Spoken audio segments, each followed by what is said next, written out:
pineapple bake is a family favorite. Once again, perfect for your Easter table, and in our effort to bring you budget-friendly Easter dishes that you can put before your family without spending a ton of money this year, I decided that we were going to remake a couple of our old family favorites. Even though we made them so many years ago, it's always good to update them and make a better video for you guys. Pineapple bake is a family favorite. My mom made it while she was alive, as long as I can remember, ever since I was a really small kid. This is just a really delicious custardy bake with bread and eggs, crushed pineapple, and mini marshmallows. It's super delicious, and it goes great next to roasted ham.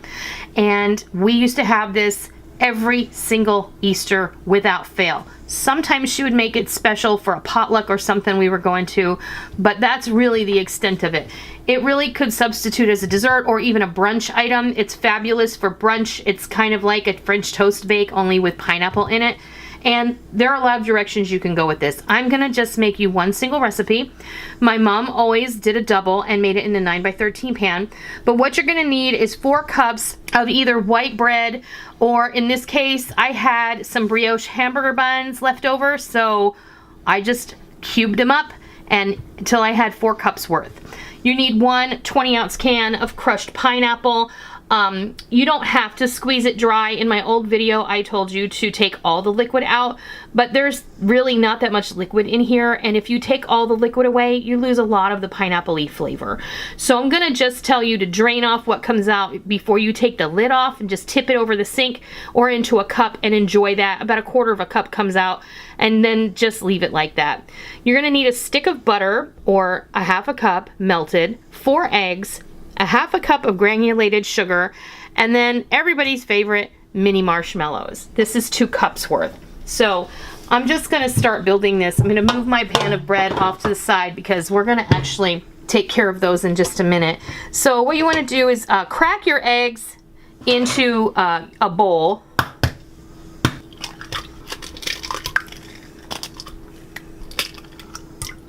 And just give them a little bit of a whisk. Now I'm gonna add my granulated sugar. I'm gonna add the pineapple. Get that blended in there really well. All right, go ahead and add your butter in there as well. And now we're gonna pop all the bread in here. Give it a good stir. And just like French toast, you kind of want that bread to get in there and soak up all that delicious custard that you've made. Even though there's no milk here, it's still custard because we've added liquid to eggs, and it's gonna be fabulous. I'm really looking forward to this. We haven't had this in a long time. I'm gonna add in all of the marshmallows now, and you can just give that a good stir as well. And into our pan, I'm just gonna go ahead and give this a quick spray with some coconut oil, and I'm going to pour our custardy mixture into the pan. Let's get it all in there. Spread it out evenly. We're gonna bake this in a 350 oven for about 40 minutes or until it's nice and brown and toasty and everything is set up. I'll bring you back when it's ready to enjoy. Well, there you have it. Our pineapple bake has baked all the way. It took 40 minutes. I allowed it to cool on top of the stove for just about 10 minutes before we cut into it, and it is absolutely perfect. Are you ready to taste this? I have to. Okay. It's beautiful. It's moist and eggy, and this is good warm. It's good at room temperature, and I just really highly recommend that you eat it. It's really, really good. You see, when you the marshmallows, they kind of melt into it and they leave these craggy areas on it, and they get a little crispy and they get a little sticky. It's so delicious. It is a happy memory for me. And I know that you are going to love it because it will be a happy memory for you too. I don't know where this recipe came from other than my mom. I'm pretty sure she got it from someone she knew. In fact, I think it may have come out of an old church cookbook. I was going to say that. This is like old church cookbook material right here. It's perfect in every way. It will keep people coming back for more. That is how you make the pineapple bake of my childhood. And today I'm going to be making my great Aunt Mary's apricot jam cake. And these can be cut into bars or into squares, and they're really kind of like a petit four without the icing on the outside. It's a super simple dessert, and I've started by baking a yellow cake mix that I used the pound cake recipe for. So you all know I only use Duncan Hines cake mix. This is a yellow cake. I used a half a cup of melted butter, a cup of milk, 1 box of yellow cake mix, 1 box of instant vanilla pudding mix, and 4 eggs. And then you just beat that all together. I chose to bake this in a half sheet pan. So this is like an 11 by 15 sheet pan, and it bakes very quickly that way. So keep an eye on it. And then I went ahead and I measured it, cut it in half so that's easier than kind of baking it in a 9 by 13 and slicing it in half long ways, because you're never going to get it even in my experience. So when I was a kid, and I'm talking when I was like 6, 7, 8 years old, and we would always go to my mom's house for Easter, and that would be my paternal grandparents, my mom and pop-up, and that was in Roebling, New Jersey.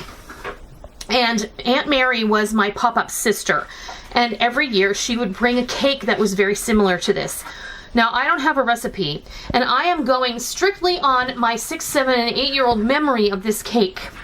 So it may be close, it may not be perfect, but I think we are kind of on track.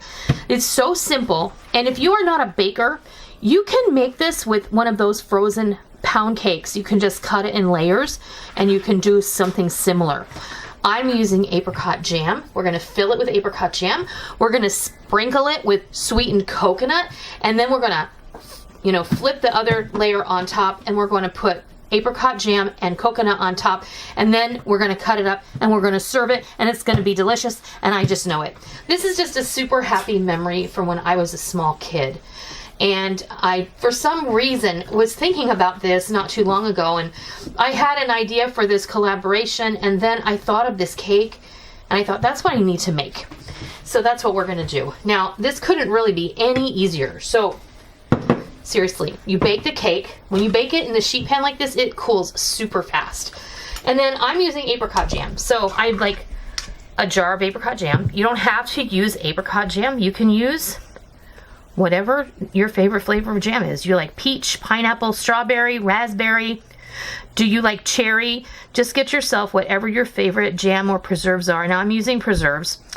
And fun fact, Aunt Mary used to use apricot baby food for whatever reason. I think it was because it was pureed and she wanted it to be thin. And just a note, my family on my father's side are Czechoslovakian and Hungarian. So apricots grow abundantly in that region of the world. So there's lots of cherries, there's lots of apricots, there's lots of peaches.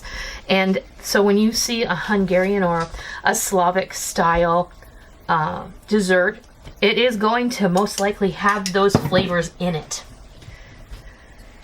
So I'm gonna turn my pan this way because it will be a little bit easier. Now we're gonna sprinkle this with some sweetened coconut. It doesn't have to be a ton. And this is just regular sweetened coconut like you would make macaroons with. Now we're going to hopefully flip this side of the cake over on top without ruining it. Now, I previously released the cake from the pan I baked it in, and I put it on a fresh piece of parchment. Ooh, not bad. We did pretty good. Okay, so I'm just gonna move it here. Now we're gonna top this with more apricot jam. And this is really a lovely option for your Easter table because it's fruity, and I think that I associate that very much with a spring type of flavor. If you're going to put fruit or berries or what have you, this would be good with just about any kind of preserve that you would like to use. And the grocery stores are full of beautiful preserves. And you don't want to glob it on too much. You just kind of a thin-ish layer, and all those beautiful pieces of fruit. They're going to kind of soak into the cake. Now, just for your reference, that was a 2-cup jar of apricot jam. And you guessed it, we're going to sprinkle coconut on the top of this. If you don't like coconut, maybe you would like ground pecans or crushed walnuts. Whatever, you know, be creative. If you don't like coconut, you can just leave it off. But that's how easy my Aunt Mary, my great Aunt Mary's apricot jam cake is. Now, I'm gonna go ahead and slice this up, and I'll bring you back and I'll show you what it looks like. Well, there you have it. I have cut up my cake and placed it on a platter, and it is ready to go. One of the tenets of our collaboration today is that we are all women of faith, and I know many of you who visit my channel also know that I am a sister in Christ, and Easter is coming up, and to me Easter is one of the most important holidays in our religious calendar. And if you're not a Christian, that's fine. I totally understand. But I just wanted to put it out there that I am an unashamed sister in Christ, that there is no one more important in my life than Jesus himself. And my husband and I feel the same way, and we've raised our children that way. And I just feel like Easter is such an important holiday. It's a way for us to come together to celebrate the resurrection of our Savior.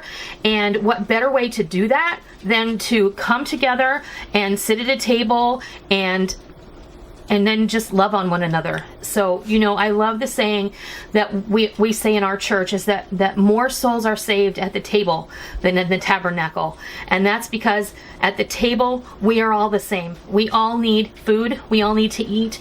We all need love, and we all need compassion. And all of those things can be found at the table, whether it is the kitchen table, the dining room table, or any place that we are seated together as humans. So, my great Aunt Mary's apricot jam cake right here. I'm gonna have Rick give it a taste. He's never had this before. Quite honestly, this just popped into my head, and I knew I just had to run with it. So are you ready? If I have to. Okay, you have to. This cake is just turned out so moist. You can tell me what you think of that. It's magical to me. I mean, I have to taste it too, because honestly, I have probably had this since I was 10 years old. Yeah. That is really good. Really delicious. That's a memory right there.